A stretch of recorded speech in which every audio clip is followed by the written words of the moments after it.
정말 여러분들은 복받은 교인들입니다. 장로님이 능수능란하게 사회 보는 거 보니까 이야, 이 교회는 대단하다. 보통 그렇게 못하거든요. 예. 하고 또 여러분을 또 이렇게 만나 뵈니까 저도 반갑습니다. 지난 한 주간 새벽 기도에서 여러분을 만났다가 다시 귀한 이 자리를 또 허락해 주신 하나님께 감사드립니다. 예. 오늘 본문 말씀과 같이 세례 요한의 질문. 우리 주위에는 진리 자체에 고민하다가 결국은 교회를, 기독교를 떠나는 사람들이 많이 있습니다. 어떤 사람들은 사회 속에 일어나는 많은 불의와 분쟁을 보고 과연 하나님께서 살아계신다면 어떻게 이런 일이 일어날 수 있겠느냐? 의로운 하나님 계신다면 어떻게 이런 많은 악을 보면서도 그냥 눈 감고 이렇게 있을 수가 있겠느냐? 그러니까 하나님은 존재하지 않는 것이다. 이건 분명한 것이다. 뭐 이렇게 생각하는 사람들이 많습니다. 또 만약에 계신다는데 악을 용납하는 그런 하나님이라면 나는 그 하나님 믿지 못하겠다. 그런 분들도 계십니다. 여러분, 정말 안 믿는 사람들은 혹은 믿다가 믿음을 버린 사람들이 우리에게 하는 말이 이런 생각이라면, 이런 말을 한다면 여러분들은 어떻게 고민하고 해결을 하겠습니까? 고린도전서 3장 19절에 보게 되면은 이 세상의 지혜는 하나님께서 밀어낸 것이나 기록된 바 지혜 있는 자들로 하나님께 자기 계율, 즉 간사스럽고 교묘한 세상의 지혜에 빠지지 아니하시는 것이라 이렇게 이야기합니다. 이게 하나님의 지혜를 떠나면은 자기 지혜를 가지게 됩니다. 그러면 안 된다는 것이죠. 지상교회를 보게 되면은 너무 실망스럽고 교회 내에서도 언제나 화평합니까? 뭐 이렇게 싸우기도 하고 뭐 이렇게 뭐 합니다. 네. 그래서 어떤 때는 저 사람 보기 싫어서 나 이 교회 안 나올 거야. 이런 사람도 있습니다. 그래서 이 세상 사는 데는 도처에 덫이 많이 깔려 있습니다. 지뢰밭이 많이 깔려 있습니다. 오늘 본문은 여자가 낳은 중에 가장 위대한 선지자라고 하는 세례 요한이 예수님에 대해서 질문하는 내용입니다. 예수 그리스도를 가장 먼저 소개한 사람이 누굽니까? 세례 요한입니다. 선지자 세례 요한. 예수님을 그렇게 분명하게 알았던 이 선지자가 깊은 영적인 침체 속에서 가장 근본적인 질문을 던지고 있습니다.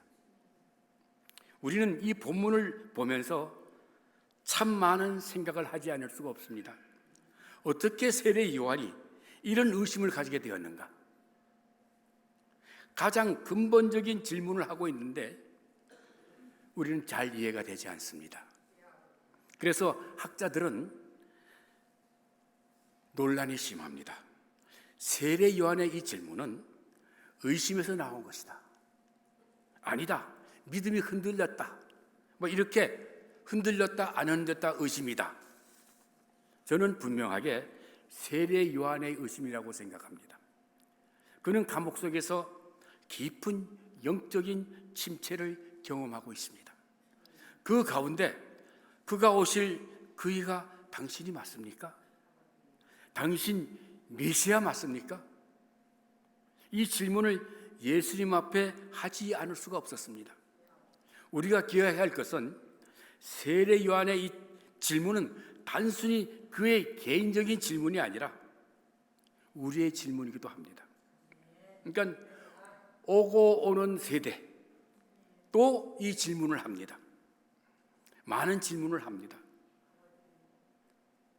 오늘 첫 번째는 예수님의 사역에 대한 세례 요한의 의심입니다. 바로 우리가 궁금한 것이 어떻게 세례 요한이 이런 의심을 할 수밖에 없었던가 하는 것입니다. 당신 그리스도 맞습니까? 이 3절의 말씀입니다. 우리가 다른 분을 그럼 기다려야 합니까? 어떻게 이런 의심을 가지게 되었는가? 한번 생각해 봅니다. 세례 요한이 의심한 첫 번째 원인은 예수님의 사역에 대한 의심이었습니다. 이것에 대한 실마리를 2절에서 볼 수가 있습니다. 세례 요한이 감옥에서 그리스도의 하신 일을 듣고 자기들의 제자를 보냅니다. 다시 말해서 예수님께서 전도하기 위하여 12제자들을 파송했다는 이야기입니다. 그러니까 세례 요한이 감옥에서 가만히 보니까 예수님께서 하시는 사역이 자기가 예언했던 그리스도의 사역과 너무나 달랐어요. 너무나 거리가 멀었습니다. 요한이 했던 말이 뭡니까? 이미 도끼가 나무 뿌리에 놓였으니 좋은 열매를 맺지 아니하는 것은 그런 나무마다 찍어서 불에 던지우리라. 이런 내용입니다. 손에 키를 들고 자기 타작 마당을 정하게 하시면서 알곡을 모아 곡간에 들이고 쭉정이는 꺼지지 않는 불에 태우리라. 심판입니다. 이것이었습니다. 이것이 세례 요한의 외치는 말이었습니다. 그가 본 것은 심판하시는 심판주 그리스도였습니다. 그는 분명히 그리스도를 알아보았습니다. 이미 복중에서도 알아보았습니다. 그리고 그리스도를 만나보았습니다. 세례를 주었습니다. 그런데 지금 그리스도가 하고 있는 사역은 심판주의 사역이 아니다 이겁니다. 자기가 생각할 때는 복음을 전하고 제자들을 부르시는 사역을 하고 있다는 겁니다. 회개하라 천국이 가까웠다. 이 사역을 하고 있다는 겁니다. 이 사역을 했던 사람이 누굽니까? 세례 요한이 아닙니까?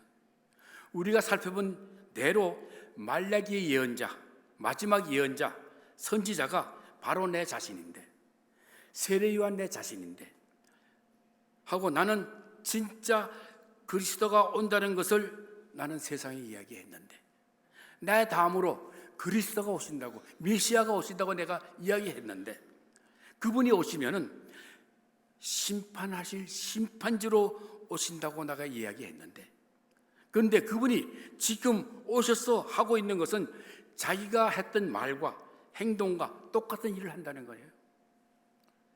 이제는 끝판을 내야 하는데 아직 끝을 내서 심판하지 아니하시고 자기가 했던 것처럼 회개하라고만 이야기합니다. 복음을 전하고 있습니다. 그것도 모자라서 이제는 1절에 있는 그대로 자기들의 제자들을 보내서 또한 복음을 전하게 하고 있는 것입니다. 이 세례 요한은 그리스도가 하시는 사역을 이해할 수가 없었어요. 그래서 가장 심각한 질문을 아주 진지하게 하고 있습니다. 나는 진짜 세례 요한 맞는데, 나는 광야에 외치는 소리였는데 당신 진짜 그리스도 맞습니까? 아니면 다른 그리스도를 기다려야 합니까? 아니면 다른 그리스도, 우리는 다른 그리스도를 기다려야 합니까? 아주 심각한 질문을 합니다. 여러분, 이런 의문이 들 때가 없었습니까? 분명히 세례 요한은 심판주 그리스도를 말했고 또 구약의 선자들은 그리스도가 오시면은 그가 바로 심판할 것이라고 그렇게 말했는데 왜 그분은 심판을 할 생각은 아니하시고 보험을 정하시고 전도만 하고 있을 것일까? 도대체 뭐가 맞는 것이냐?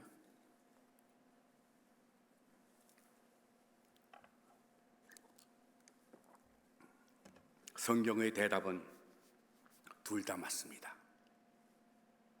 분명한 것은 예수님의 오심과 동시에 이 세상의 심판은 시작됐다는 것은 사실입니다. 요한복음 3장 18절에 보게 되면은 믿지 아니하는 자는 하나님의 독생자의 이름을 믿지 아니하므로 벌써 심판을 받은 것이니라. 벌써 심판을 받았다. 다시 말하면 이 세상에 심판의 불이 붙기 시작했다. 그런데 문제는 이 심판의 불이 타오르는 시간이 있다는 겁니다. 기간이 있다는 겁니다. 불이 붙자마자 성냥곽처럼 갑자기 순식간에 확 하고 타는 것이 아니라, 모두 다 태워주는 것이 아니라, 다 태워서 이 심판이 종결되기까지는 시간이 걸린다는 겁니다. 종결될 때는, 그때는 언제냐? 예수님의 재림 때입니다. 지금은 예수님이 초림을 하셨습니다. 아직 재림하지 않으셨습니다. 구약의 선지자들은 그리스도의 초림과 재림을 동시에 보았습니다. 우리들은 등산하게 되지 않습니까? 산에 오릅니다. 캘리포니아 쪽은 산이 많습니다. 등산을 하게 되면 앞산과 뒷산이 겹쳐 보입니다. 그러면 가까이 보입니다. 먼 산도 앞에 있는 산도 겹쳐 보여서 가까이 보입니다. 그러나 실제로 그 산에 가보면 뒷산은 또 멀리 떨어져 있습니다. 가까운 산인 것 같은데 멀리 떨어져 있습니다. 이 사이의 기간을 심판의 기간이다. 초림과 재림의 산이 있는데 그 사이에는 기간 텀이 긴 거리가 있어요. 그 시간이 심판의 기간이다. 구원의 기간이다. 이 시대에 우리가 살고 있습니다. 구약의 관점은 이 기간을 심판으로 보는 것이 구약의 관점이고, 그러나 똑같은 기간을 신약은 구원의 기간으로 보는 것이 신약의 관점입니다. 세례 요한은 엄연히 구약에 속한 선지자입니다. 그래서 그의 관점은 심판에 있습니다. 예를 들어 어떤 큰 배에 물이 새기 시작합니다. 하나님께서 큰 배에다 구멍을 뚫었습니다. 근데 그 배에 있는 사람들은 죽지 아니했습니다. 그러나 심판은 이미 시작되었다. 심판의 구멍은 뚫렸다. 구멍이 뚫렸으니까 세례 요한과 구약의 선지자들은 관점은 그 배에서 빠져 죽은 사람들은 몇 명이나 될까? 부상자는 몇 명이나 나올까? 그것이 구약의 관점입니다. 그런데 배는 똑같습니다. 똑같은 배를 보면서 예수님의 관점은 다릅니다. 아직 사람들은 몇 명을 더 구할 수 있을까? 한 사람이다 더 구할 수 있을까? 이것이 예수님의 관점입니다. 이 관점의 차이입니다. 그래, 배는 침몰을 합니다. 나의 관점은 이미 심판이 시작됐기 때문에 가만히 두면은 다 빠져 죽겠지만은 한 사람이라도 다 건져서 내는 것이 나의 관점이다. 이것입니다. 여러분, 예수님이 하고 계시는 일이 무엇입니까? 이미 구멍 뚫린 배에 제자들을 보냅니다. 그리고 주님이 직접 복음을 들고 갑니다. 구원선을 타고 갑니다. 나에게 오는 자, 살려달라고 나를 바라보면서 살려달라고 한 자를 건져내십니다. 구원선에 올라 태웁니다. 이 기간에 우리가 살고 있습니다. G3 성도 여러분들은 지금 나 이외에 주위에 많은 사람들에게 구원선에 올라가서 손 들고 살려달라고 하는 사람을 구원해주는 여러분들입니다. 그래서 복음을 전합니다. 그리고 전도를 하는 것입니다. 우린 구원자 일을 하고 있습니다. 여러분, 우리가 기억해야 할 것이 무엇입니까? 이 세상의 배는 침몰합니다. 구멍 뚫린 배에 타고 있는 사람들은 반드시 죽게 되어 있습니다. 지금은 우리 주님께서는 구원소를 보내서 정신없이 또 교회를 통해서 여러분을 통해서 정신없이 사람들을 구원해냅니다.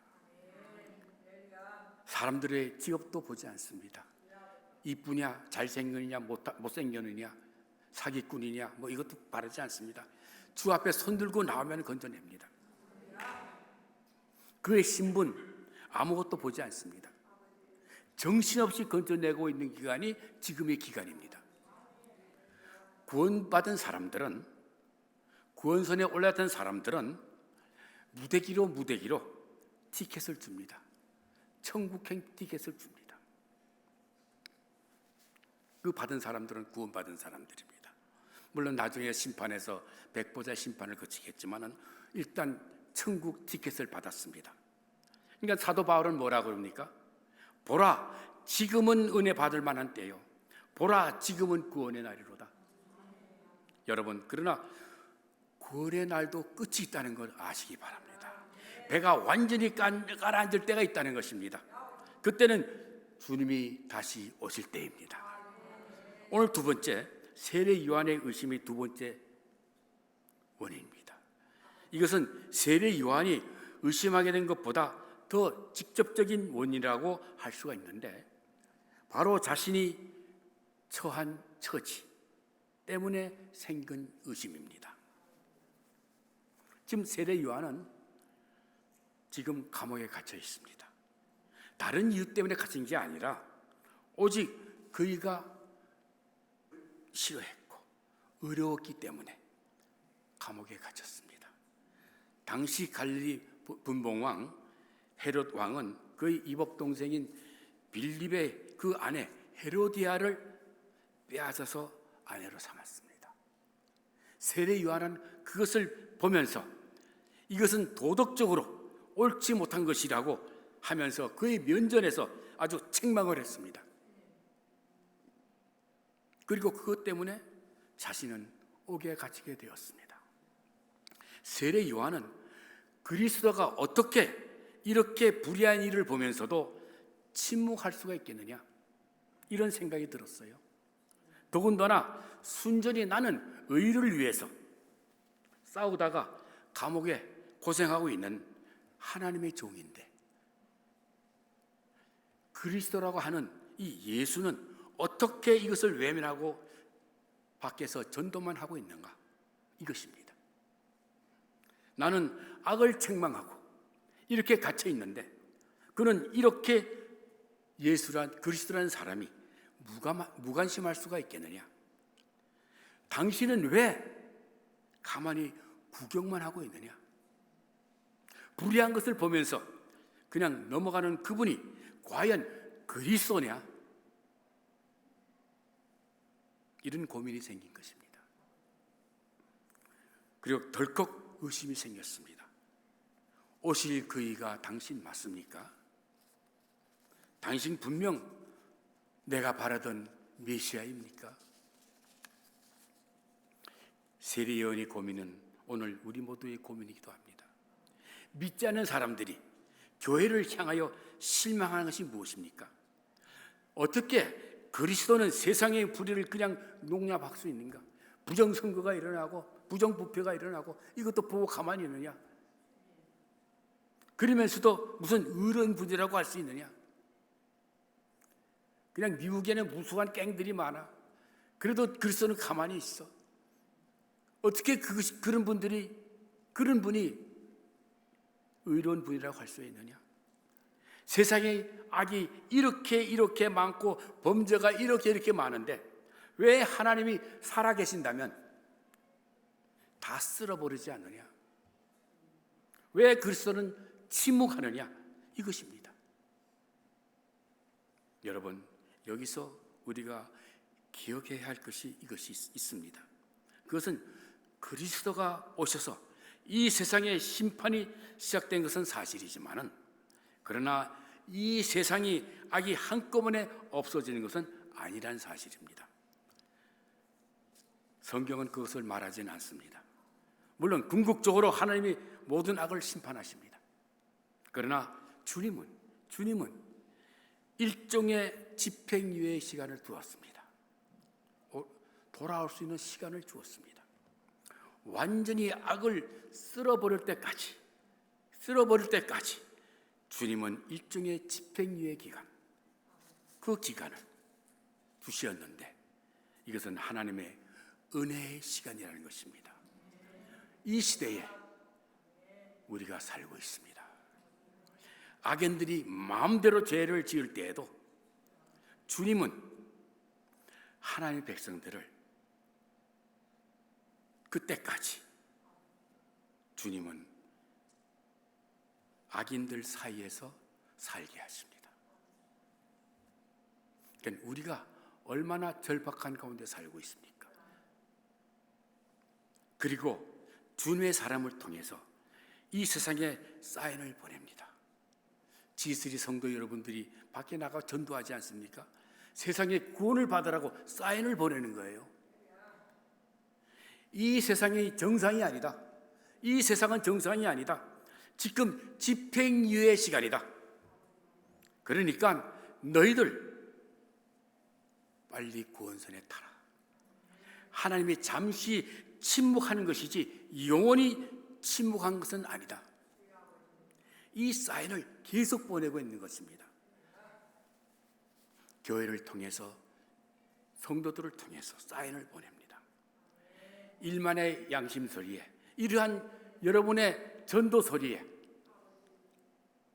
하나님을 두려워하는 백성들이 보면서 저 사람은 기독교인이구나, 저 사람은 G3 성도구나, 저렇게 사는구나, 그걸 보면서 내가 이러다란 죽겠구나. 어떤 사람은 재빠르게 눈치를 챕니다. 그래, 내가 교회를 가야지, 내가 살아야지.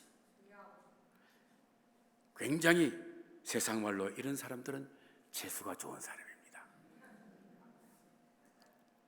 뭔가 낌새를 채는 사람, 사는 사람입니다.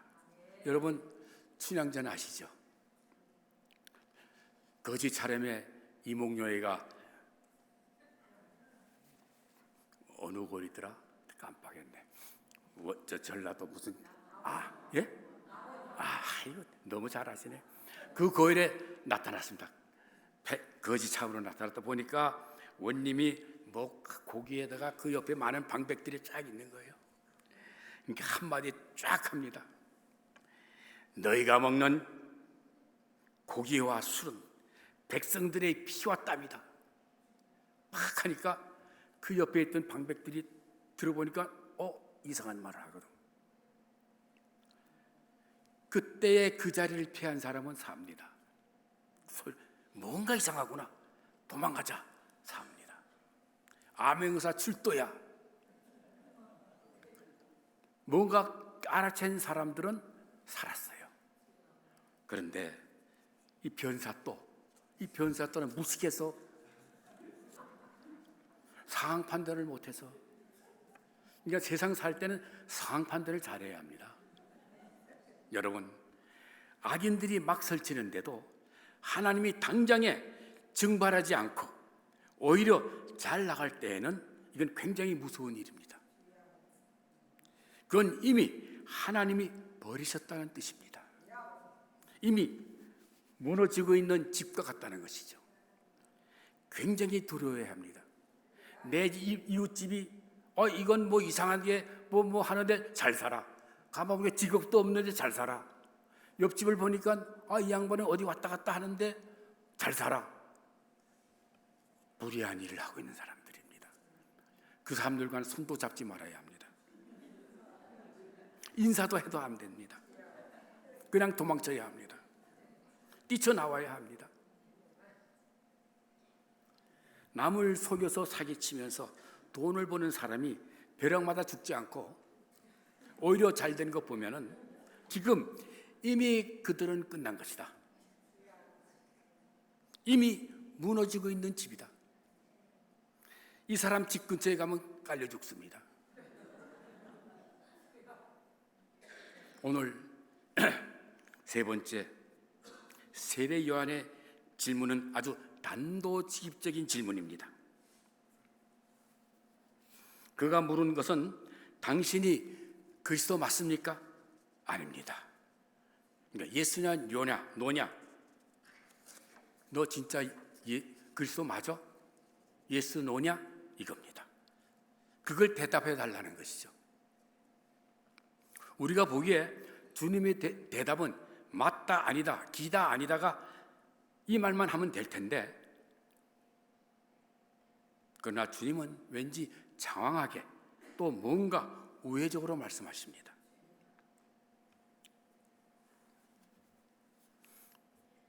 주님은 마태복음 12장 5절 말씀을 이사야 35장 5절과 6절의 말씀에 인용해서 말씀을 하십니다. 한번 읽어보시죠. 시작. 소위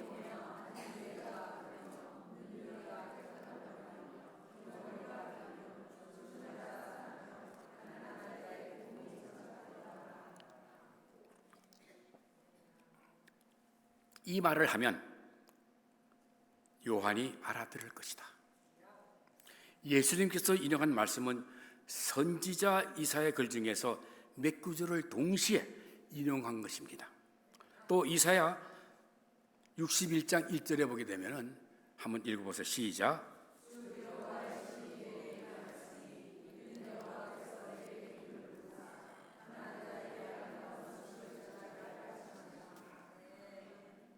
이 말씀을 인용한 것입니다.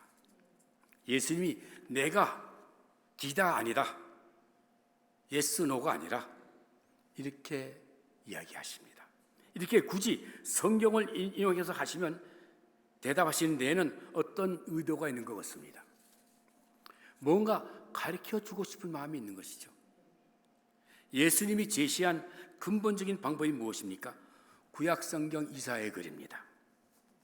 다시 말하면 우리의 어떤 추측이나 어떤 상상력을 가지고 그리스도에 대한 의문점을 풀려고 해서는 아니 된다. 반대로 그런 식으로는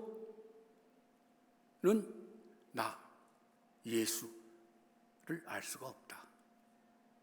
세상의 이야기로는 알 수가 없다. 심지어 너도 세례 요한 너도 알 수가 없다. 세상 말로는 나를 알 수가 없다. 가장 뛰어난 선지자라고 하는 너도 구약 성경에서 제시하는 길을 따라가지 않으면 절대로 나를 만날 수가 없다. 이런 것입니다.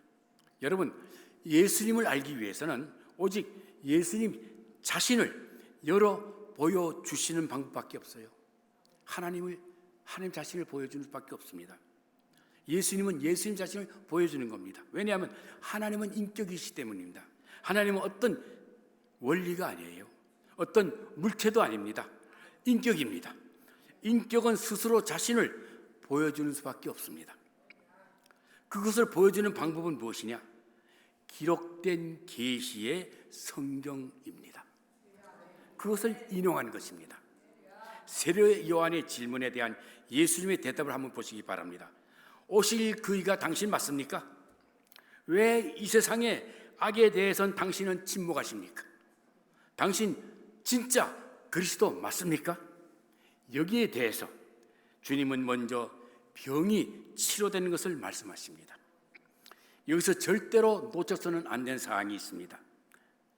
제일 중요한 것은 이 병들이 우리가 생각하는 단순한 병이 아니라는 것입니다. 구약에서 이해되는 이 병들은 전부 다 죄의 후유증입니다. 당시 구약의 사람들이 문둥병을 앓고 문둥병이 낫고 소경이 눈을 뜨는 것은 보면서 단순히 병이 나았다고만 생각이 아니라 그 속에 있는 죄까지 치료받았다고 생각하는 것입니다. 인간의 죄가 나았으니까 병이 나았다. 구약의 생각입니다. 그러면 여러분, 죄가 뭡니까? 성경에 말하는 죄는 도덕적인 비행이 아닙니다. 도덕질하고 간음하고 살인하고 이런 도덕적인 비행은 죄의 증세들입니다. 여러분, 증세와 병규는 다릅니다. 진통제를 맞았다고 해서 감기가 치료된 것은 아니지 않습니까? 그래도 계속됩니다. 이 세상에 폭력이나 살인이나 간음이나 독재자들 이런 것들은 증세에 불과합니다. 병균이 따로 있습니다. 그래서 예수님은 오셔서 도둑촌에 막 불을 지르고 헤롯 왕을 그냥 죽여버리고 그렇게 해봐야 소용이 없습니다. 왜? 도둑촌에 도둑이 또 나오고 독재자는 독재자가 또 나타납니다. 근본적인 병균을 잡아야 합니다.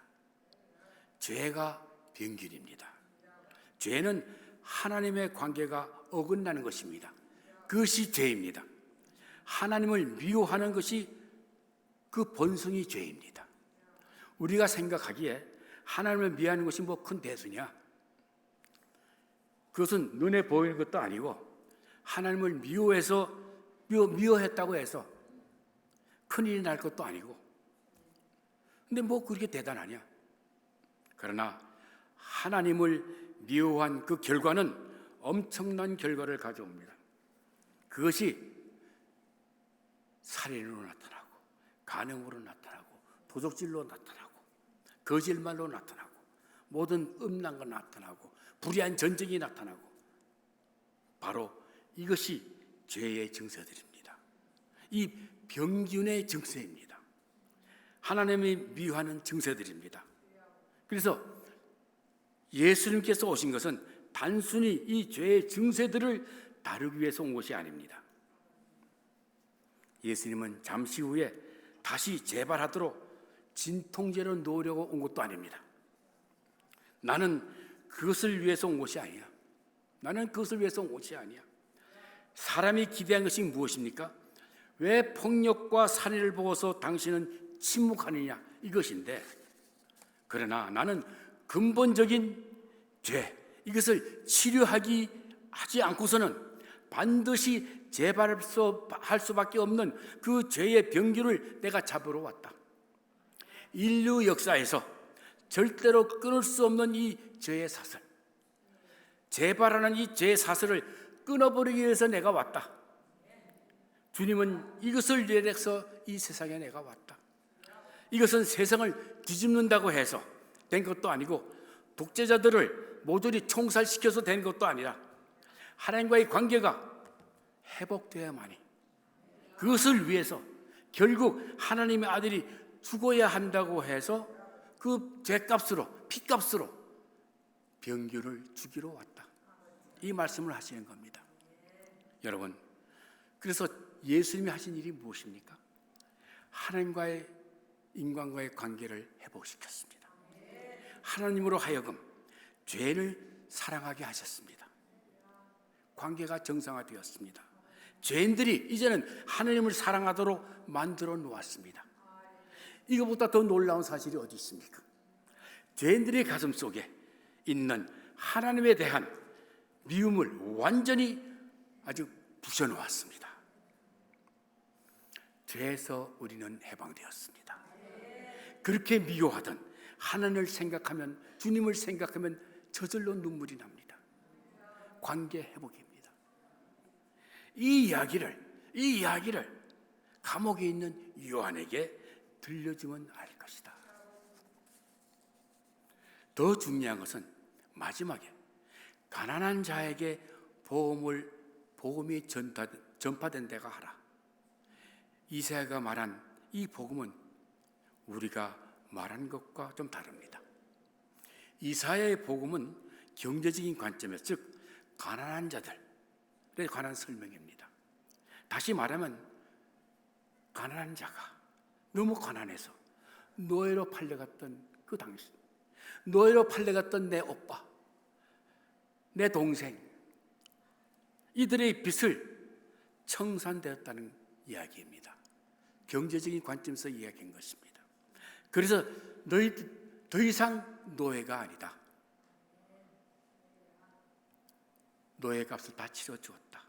그래서 산을 넘고 물을 건너서 내 엄마에게, 내 동생에게, 내 아버지에게 이 복된 소식을 가지고 죽도록 뛰는 것이다.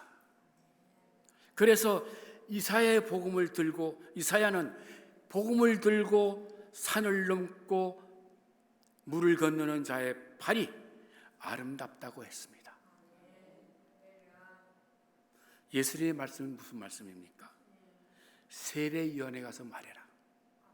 이 말씀을 말해라. 바로 이사야가 말한 그 빛은 인류의 죄 문제를 내가 청산하겠다. 내가 온 것은 죄의 빛을 완전히 탕감하기 위해서 내가 왔노라. 죄값을 완전히 지불하기 위해서 내가 온 것이다.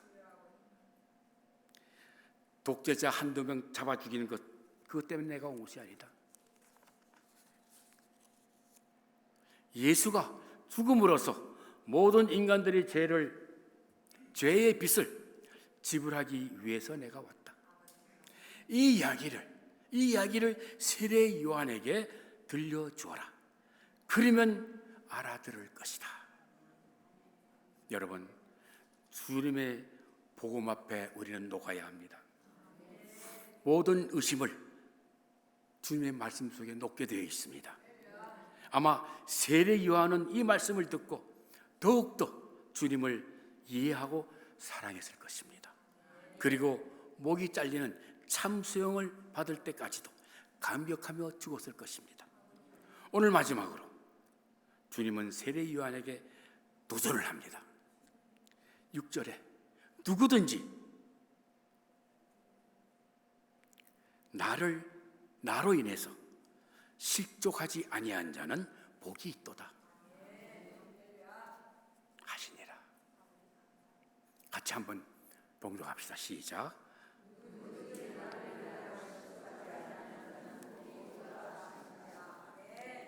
실족한다는 건 뭡니까? 예수님께 대해서 너무 실망하거나 그렇게 해서 주저앉아 있는 것을 말합니다. 여러분들 신앙생활을 하다가 주저앉을 때가 있지 않습니까? 그러지 말아라. 예수님은 감옥에 갇혀있는 세례 요한에게 실족하지 말라고 이야기합니다. 다시 말해서 나에 대해서 너의 생각으로, 너 개인의 생각으로 실망하고 주저앉지 말고 나에게 질문하며 다가오너라. 여러분들 신앙생활 하면서 의심나는 거 있지 않습니까? 주저하지 마시고 장로님이나 목사님이나 주저하지 마시고 물어보시기 바랍니다. 그러면 해답이 올 것입니다. 사랑하는 지스리 성도 여러분, 말씀을 통해서 내가 궁금해하고 의심나는 그런 부분, 내가 성경을 찾을 때 얼마나 기쁩니까? 그리고 설교 말씀을 통해서 들었을 때는 너무 기뻐서 내 인생을 다 주님께 모든 것을 맡기고 싶고 더욱더 사랑하고 싶은 나의 주님, 너무 좋으신 주님, 너무너무 좋으시고 위대하시고 좋으신 주님을 발견하는 지스리 성도 여러분 되시기를